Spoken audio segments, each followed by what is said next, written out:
La France se déconfine, il n'y a plus de zone rouge à forte circulation de virus, seule l'Île-de-France, la Guyane et Mayotte restent en zone orange. Et le reste de la France est en zone verte. À partir de ce mardi 2 juin, les cafés, les restaurants vont rouvrir avec des règles particulières de distanciation. La vie culturelle et sportive reprend peu à peu.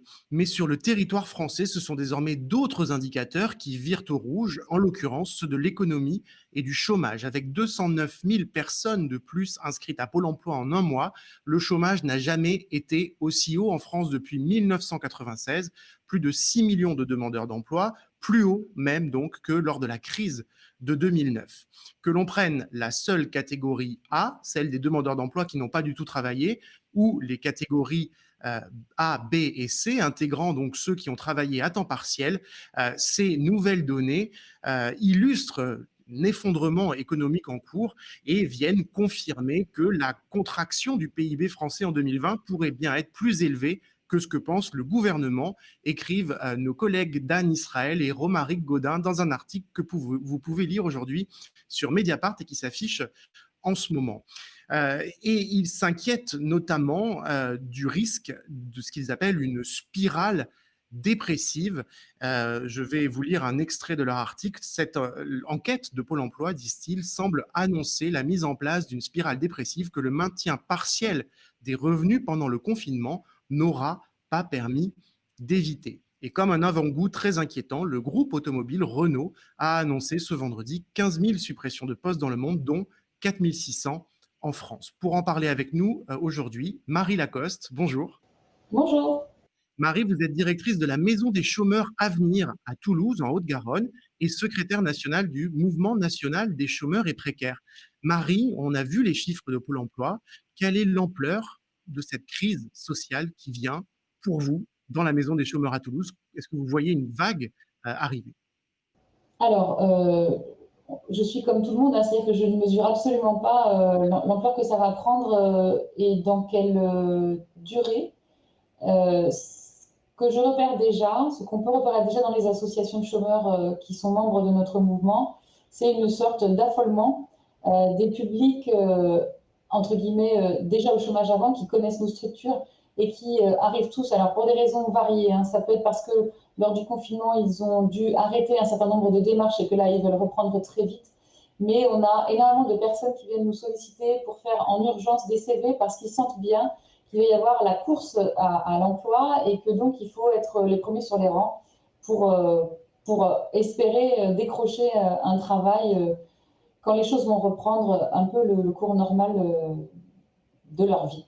Alors, Voilà. votre mouvement, hein, le Mouvement national des chômeurs et précaires, s'inquiète de l'arrêt dans les prochains jours de dispositifs d'urgence qui ont aidé à amortir le choc social, si on peut dire, d'ici là.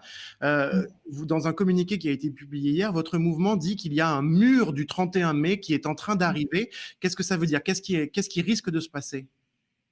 Mais ce qui va se passer, c'est que les solutions provisoires qui ont été proposées par le gouvernement, à savoir de permettre à des personnes qui arrivaient en fin de droit à compter du 15 mars, se voyaient leurs droits prolongés, ben, le 31 mai, tout ça s'arrête. Donc, les personnes qui avaient du chômage, qui touchaient du chômage par Pôle emploi, n'auront plus de revenus et donc soit n'auront droit à rien parce que leurs revenus précédents étaient trop importants, soit vont être obligés de demander le RSA. Et donc pour beaucoup de gens, ça va vraiment être une chute assez vertigineuse. Et donc ça nous fait vraiment beaucoup d'inquiétude parce que ça va concerner en particulier les gens les plus précaires, ceux qui avaient des petits contrats, ceux qui avaient de faibles ressources, mais aussi des personnes qui avaient un chômage relativement stable, mais qui arrivaient en fin de droit et qui n'ont pas pu retrouver un travail en enchaînant, puisque tout s'est arrêté. Quelles sont pour vous, pour votre mouvement, les mesures urgentes à prendre? Qu'est-ce que vous demandez précisément au pouvoir public dans les prochains jours, justement, pour éviter cette suspension enfin, de droits qui ont été réouverts pour faire face à la crise? Alors nous, ce qu'on demande, c'est assez simple, hein. C'est d'abord une prolongation systématique de ces fameux droits pour tous ceux qui arrivaient en fin de droit, au moins jusqu'à la fin de l'année 2020. Et après, on avisera. Ça, c'est la première chose qui est importante. Mais il n'y a pas que ça. On a une nouvelle convention d'assurance chômage qui devait arriver en application au 1er avril et qui finalement a été repoussée au 1er septembre parce qu'elle a des conséquences très importantes sur les modes de calcul du chômage et donc elle aurait impacté beaucoup de chômeurs et fortement puisque en moyenne la CEDIC enfin l'UNEDIC pardon avait évalué que ça concernerait que ça amputerait en moyenne de 20% des allocations. Et donc nous ce qu'on demande c'est que cette réforme elle soit totalement annulée et également celles qui ont été mises en œuvre au 1er novembre 2019, la partie de ces réformes qui ont été mises en œuvre au 1er novembre 2019, qui concernaient là pour le coup l'éligibilité au droit, c'est-à-dire qu'avant il fallait avoir travaillé 4 mois pour avoir droit au chômage.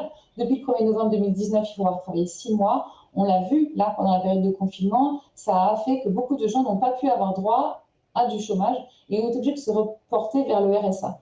Parce qu'il faut le savoir, on va avoir une augmentation très massive du nombre de personnes allocataires du RSA, et sans compter tous les intermittents du spectacle qui vont, pour partie, connaître le même problème. Donc, voilà, on a un problème massif, grave, très grave, c'est sans précédent, donc il faut une réponse qui soit, elle aussi, sans précédent. Et bien sûr, moi, j'ai une pensée pour les agents de Pôle emploi, parce que là, c'est eux qui vont accueillir tous ces publics, tous ces 200 000 nouvelles personnes, c'est énorme, c'est 23% de chômeurs en plus. L'accueil se fait dans les agences de Pôle emploi. Donc, on a des gens qui, pour partie, n'ont jamais été au chômage. C'est des jeunes hein, ce sera leur premier chômage. Donc, ils ont besoin d'être informés, ils ont besoin d'être accompagnés, ils ont besoin d'être soutenus. Et donc, il faut renforcer les équipes de Pôle emploi parce que là, ça va être de l'ordre de la submersion dans les agences. Sans compter qu'actuellement, elles ne reçoivent que peu de gens. Moi, ici, je discute avec des agents de Pôle emploi, ils me disent qu'ils reçoivent 5 personnes par jour. Par agence, ce qui est très très peu. Hein. Donc, il faut absolument Ça va arriver. oui, il faut absolument que Pôle emploi voit ses moyens renforcés. Et puis, il y a aussi la question du contrôle de la recherche d'emploi qui a été suspendu pendant le confinement. Il faut absolument qu'il n'y ait pas ce type de contrôle. C'est vraiment pas le moment. Hein. C'est pas le moment d'être punitif. Il faut aider, accompagner, inciter, mais pas punir. Ça sert à rien. Pas dans la Merci période. beaucoup, Marie Lacoste. Pas le moment d'être punitif, en effet. Aider, accompagner. Merci d'avoir été avec nous. Vous êtes directrice de la Maison des chômeurs Avenir à Toulouse, secrétaire Merci. nationale du mouvement des chômeurs et précaires. Merci à vous. À Merci. bientôt. Au Et revoir. nous partons maintenant